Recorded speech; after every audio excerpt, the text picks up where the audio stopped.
A research by UN Women in 2022 shows that 1 in every 3 women either experiences physical, sexual, or non-sexual violence, and we're in 2023. You would assume that that's something that we have already grown over, but we are still experiencing the same to date.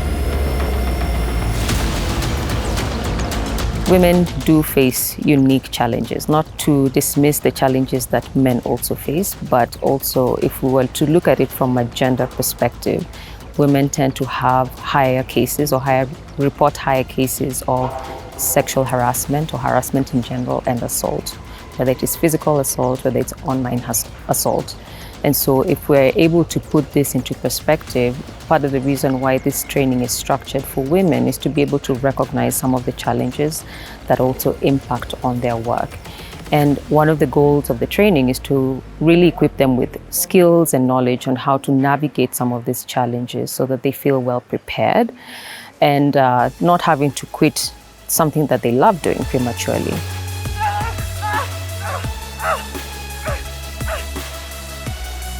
So this is why SEPAR International has tailor-made a safety program to help minimize these cases by providing basic life skills to such women. Why I think more women should come out is that we as women, we should stop looking at men and be women. Start protecting ourselves and not relying on the other gender. Women are taking up more roles and more positions in the workspace. And of course, with that comes additional challenges. And so part of the reason that this training has been set up specifically for women is really to address that need that we keep hearing, especially in the general trainings, where we can't really delve into the specific issues that women address. And so this training has been catered specifically for that and really to address some of the psychosocial questions that do come up. So why not now?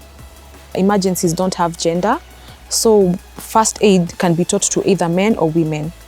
But because this is a women's safety program, we felt like it was necessary for us to have a first aid session to ensure that at least by the time these women are leaving, they have like basic life-saving skills so that they can be able to do them anywhere, whether it's in the kitchen, whether they're in the house with their children, Like we should not have to hear cases of like someone's child died because they choked to death, or maybe a woman treated a burn wrongly, or someone had a bleeding that was badly handled, so they are spending more time in the hospital than they should have.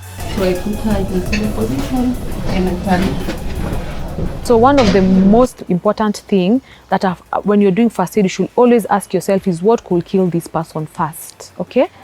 And then once you've answered that question, then you treat. So I'm assuming if someone has a bleed and a fracture, you'll first deal with the bleeding, because bleeding out will kill them first, and then deal with the fracture. The diaphragm is here, so this is where I position it, and then I'll do abdominal thrust inward and upward. We all know how wide first aid is, but some of the things we teach during this women training course is things like how to treat a burn. We talk about choking, we talk about bleeding, different types of bleeding. We even teach how you can improvise. Like I'm assuming if you don't have like a first aid kit in the house, what else can you use in place of this other thing? Because we've seen how people have in the past treated burns in a very wrong way, and then probably that person will spend longer in the hospital than they should have. So we tell you, like, if you don't have this, this is what you use in place of this.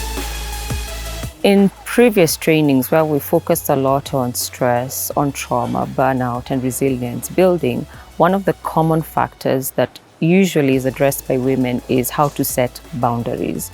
And if we look at it also from a cultural perspective, boundaries is not a topic that women are really taught to embrace. And so one of the things that we want to do, especially if we look at it, not just like how to say no, but also understanding what it feels like somatically and also in the body, what it feels like to set a limit and how to say no.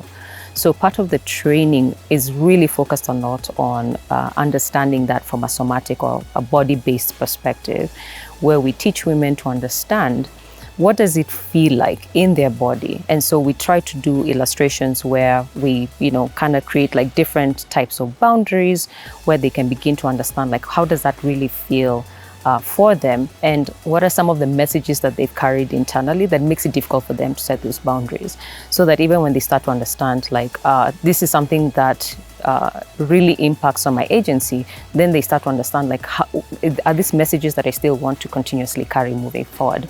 So part of the reason that we focus a lot on boundaries is based on some of the feedback that we've received in previous trainings.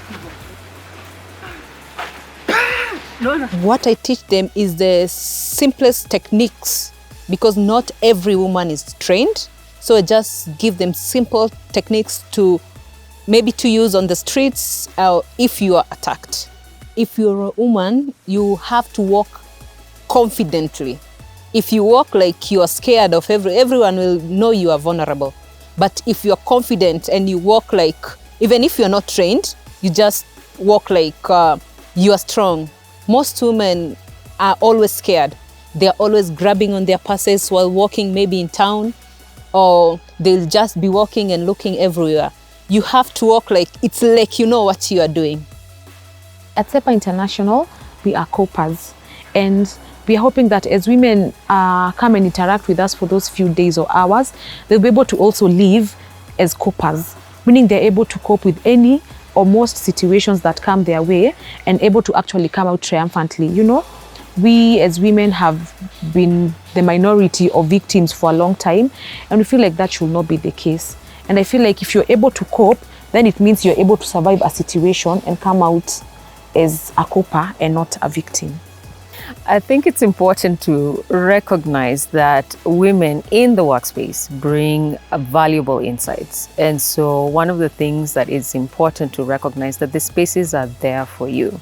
And so we want to welcome you here to talk about some of the challenges that you experience, of course, within your own emotional safety, just taking emotional safety into consideration. We don't force you to share what you don't want to share, but really what this space does, it creates a safe space, or at least a secure space, to talk about some of these issues. So we are looking forward to seeing you in the training. So we see women actually open up in ways that is healing, not just for them, but even for the other women that attend the training. Because one person will open up and then you'll hear someone else saying, I also experienced the same, or someone says how I survived. So it's literally not like you coming and getting to learn from me. I also get to learn from you, because you tell me how you survived a certain experience, how you survived in a situation at your place of work and stuff. So it's actually healing, not just for the participants, but also for us as the trainers. So by the end of the training, we expect that these women will live with either value or information, or even just the skills. And I think one of the most fulfilling thing is when you meet these women, or later they even reach out to you and tell you, I taught this to someone, my children can do this, my children can do first aid, you know, or someone else tell you, I set boundaries at work, or I set boundaries at home, or I set boundaries with my friends, you know. And that's when you realize that you actually changed someone's life. Because we don't want to do it just for the sake of ticking a checklist. We actually want to feel like it's changing people's lives. Because if it's not, then why we started it doesn't even make sense. Some of the feedback that I had received was how eye-opening and thought-provoking it was for the participants.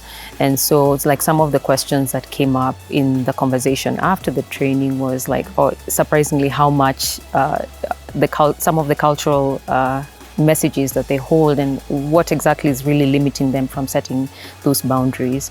And so I would expect that most people will leave the sessions having a clear idea of what are some of the messages that are really holding them back, and like what can they begin to do about those messages, and really try and take a different direction when it comes to setting boundaries.